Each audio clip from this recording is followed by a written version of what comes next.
menjelaskan cara penggunaan dari Samsung Galaxy Note 5 Edition.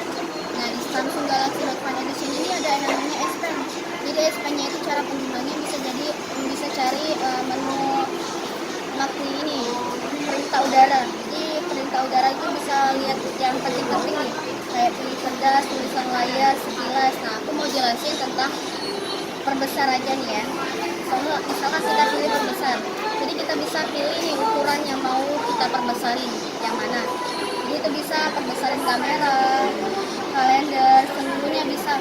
Tulisan apa aja kita bisa perbesarin. Terus yang keduanya itu ada namanya pilih cerdas.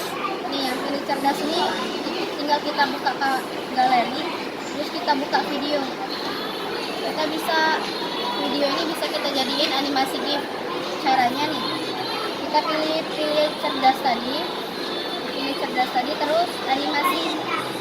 Batas mana yang kita mau pilih animasi nih. Jadi video ini bisa kita jadiin animasi GIF. Kualitasnya juga kita pilih, kita rekam. Stopin aja langsung. Kayak gitu nih animasinya.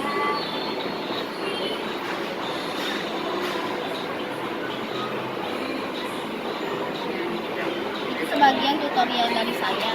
Kalau misalkan ada yang mau ditanya, langsung aja ke Telkomsel.